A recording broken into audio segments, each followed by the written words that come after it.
La réserve des biosphères de Luki est le dernier lambeau de la forêt de Mayombe, dans la province du Congo central, à environ 400 km de Kinshasa.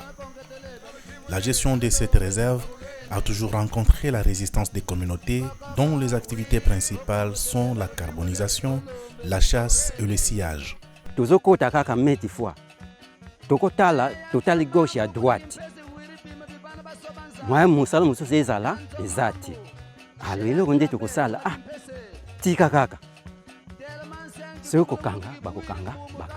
Créée en 1937, la réserve s'étend sur 33 000 hectares. Selon les communautés riveraines, cette réserve a été érigée sur les terres de leurs ancêtres. Ainsi, elle se présente comme une entrave à la jouissance de leurs forêts. Ezo sala net empêchement pour nabiso, tozangi musala ko sala.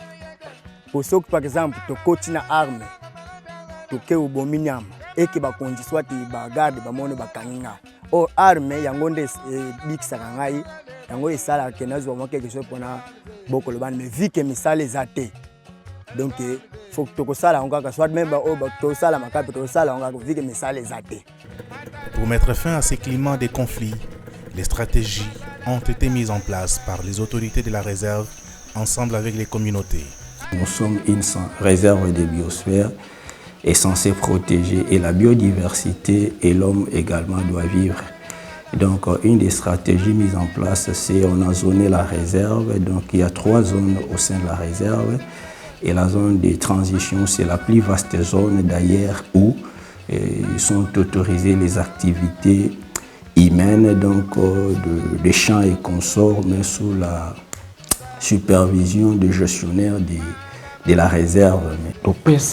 Ba fiche ko identifier bango comme ça to yeba keno la zone transition dans un nombre autant donc yangonde est un privilège ba pesa pona bilanga. Plusieurs initiatives et projets ont été menés dans et autour de la réserve des biosphères de Luki. Ces activités sont à la fois bénéfiques pour la réserve et pour les communautés. Ils ont eu des formations sur la pisciculture, sur la pisciculture, sur le reboisement, sur la mise en défense. Ça vient toujours derrière la réserve de Luki. Ces différentes initiatives ont permis la structuration des communautés en CLD, Comité local du développement. Au total, 83 CLD ont été mis en place dans les différents villages autour de cette aire protégée. Lors il y a des réunions du comité local de pilotage, comité élargi, la communauté est représentée par les CLD. Ces CLD envoient des représentants dans la réunion pour nous travailler ensemble. S'il y a des décisions à prendre, on prend ensemble, autour d'une même table. Nous pouvons dire déjà que la gestion elle est participative parce qu'au sein du comité qui gère la réserve aujourd'hui, il y a même cette communauté qui est représentée. Donc nous avons une gestion participative où il y a vraiment une franche collaboration entre le paysan et puis les gestionnaires de la réserve. L'intervention des partenaires techniques et financiers dans l'appui des projets et structuration des mouvements associatifs a favorisé l'émergence des activités génératrices de revenus. Toute une petite économie s'est installée grâce à la réserve.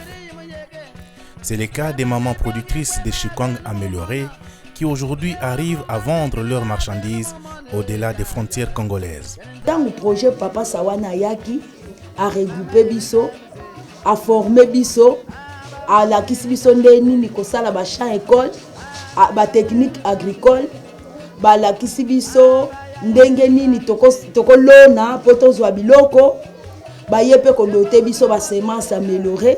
D'autres activités comme la pisciculture, l'apiculture, la culture des riz des bas-fonds sont des sources de revenus sûrs pour ces communautés qui autrefois ne dépendaient que des activités destructrices de la réserve. Nous espérons qu'il y ait toujours une franche collaboration entre la communauté et les gestionnaires de la réserve, étant donné que l'intérêt de cette réserve, ce n'est pas seulement pour le gestionnaire, mais c'est pour et la communauté, les gestionnaires, et c'est sur le plan national qu'international. Il faudra que chaque partie comprenne et maîtrise au moins l'intérêt de la réserve. À Luki, les menaces ont été transformées en opportunités grâce à la collaboration entre les autorités et les communautés. Malgré ces efforts, beaucoup reste encore à faire. Koboma mibeko o bazolinga kotumba makala te kokata bilanga te esika basalaka te sala esika na yo o salaka kokata lisusu te yango nde bazolinga po boyoka na bien.